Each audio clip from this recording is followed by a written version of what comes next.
Welcome to the Information Security Forum podcast. I'm your host, Tavia Gilbert, and this podcast is the first of 3 episodes featuring ISF Managing Director Steve Durbin's interview with Scott Amyx, Managing Partner at Scott Amyx Ventures and author of the forthcoming book, The Human Race: How Humans Can Survive in the Robotic Age. So let's begin, and Scott, if you could introduce yourself to our listeners. Absolutely. So my name is Scott Amyx. I'm the managing partner at Amyx Ventures based in New York City. So Scott, very nice to see you. Thanks very much for coming along.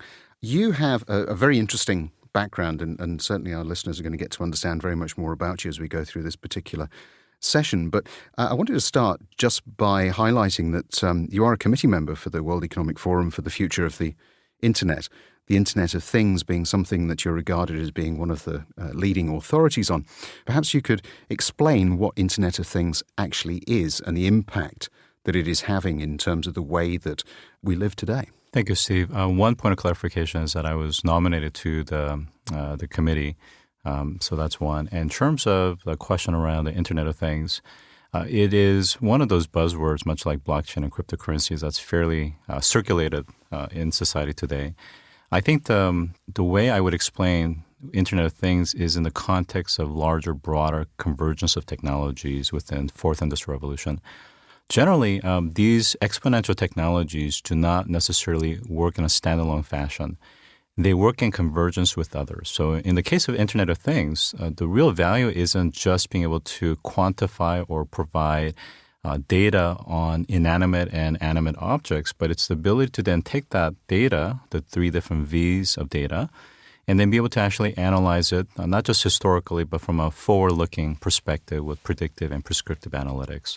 Internet of Things, from a layman person, I would say, is something to do with the fact that for most of our world, I would say a lot of it is pretty much offline.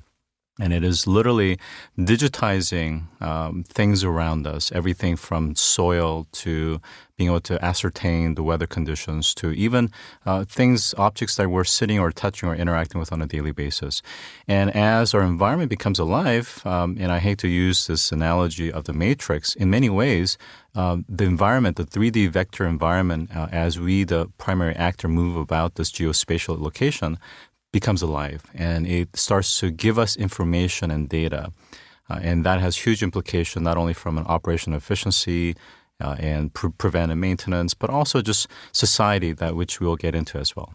So the Internet of Things for the layperson is your wired coffee maker that delivers data about your usage into a digital space, or your refrigerator, or...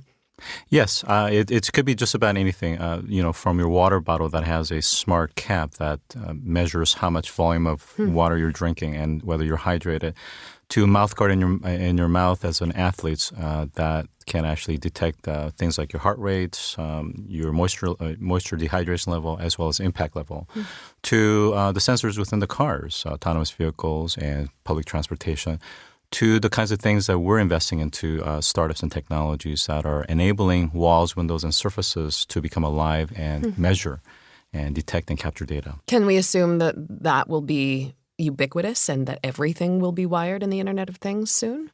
Yes, and I think that's a great lead-in, which is that the benefit is that, yes, most everything, including at the nanotechnology, so we're talking about potentially paint and even cosmetics, all of these things will eventually have capability to actually transmit or have some radio frequency capabilities, some of which doesn't even need the traditional batteries, can be self-powered as well. Is that, yes, that density of ubiquity will increase, and it will be just kind of built inside. It's truly the Intel Inside model, where the clothes that we wear, the things that we put on, the things we interact with just will be connected. But with that, there are also some adverse externalities that we'll need to discuss as well. Mm-hmm. I mean, one of the things that strikes me, Scott, is that the challenge, I guess, for a lot of people is actually coming to terms with what this might mean for them. I'm thinking in particular of some quite strong resistance that we're seeing in different parts of the world to things like smart metering. So as simple as that. And I think that some of the things that we're seeing around Facebook and some of the other breaches that have been in the press recently are just reinforcing to people the fact that, hang on a minute, you're accessing my personal data. How do I know that you're going to be holding it securely? Are you responsible? Can I trust you? All of those sorts of things. And so how do you see us having, being able to overcome some of those societal resistances, barriers, if you like? Yeah, let me cover a little bit on the technical side, and then I'll opine a little bit on the societal impact. Well, first of all, when we talk about kind of more mundane things like consumer goods, Internet of Things goods that you can purchase for your home, Amazon Echo Dot as an example, smart meters, thermometers, and so forth, is that the manufacturers are not necessarily incented to embed security functionalities or feature set or privacy into their stack. And that stack could be at the SoC chip level, embedded chip, crypto keys, to the firmware, to over-the-air updates, to the protocols and standards that they're using. So it's a very haphazard still. And of course, there are a number of consortiums and alliances that are currently in progress to solve not only interoperability, but a big part of that is the fundamental security flaw. We have seen how hackers and bad country or national agents are, in effect, using these masses of nodes to be able to conduct widespread DDoS attacks, as well as in some cases even starting to use some of these edge devices for computational purposes for mining cryptocurrencies, as an example. So it is really open at the can of worms, so to speak. And of course, from a consumer perspective, they're fairly naive. Some of it is intentional, and some of it's kind of irrational. But the fact that they don't reset the default password, they don't necessarily update the firmware. There's a lot of things that they can do. For example, I was interviewed recently about Alexa and Google Assistant. And what can we do about our ability to actually remove the recordings? And I said, one of the best way to do it is shut it off. If you're going to have a private conversation about something that's important, completely shut it off.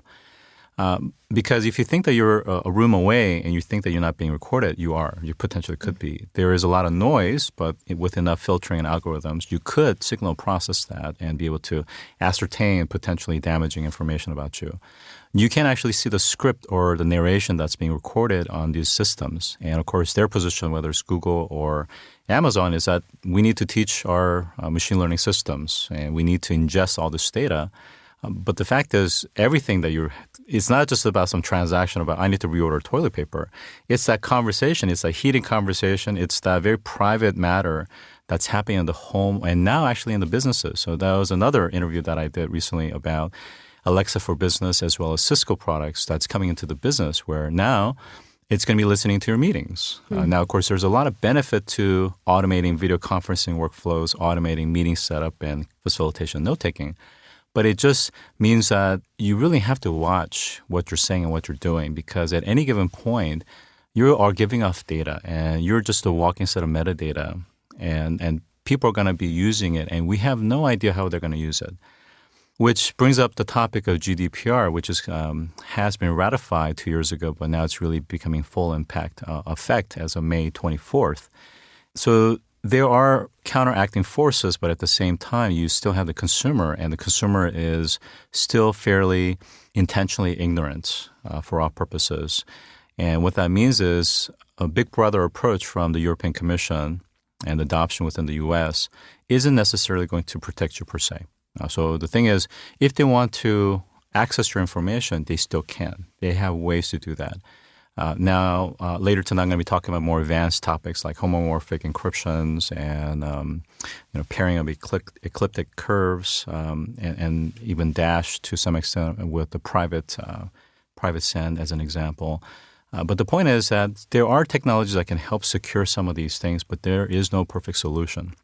Just like the articles that I read on your website, it starts with the human. It starts with us, and we are our biggest risk. Mm-hmm. And it's our ability to not only trust, but also verify, as I think it was quoted as an example. So the key is we have to learn to self-educate ourselves, become informed, and make sure that we're making reasonable trade-off.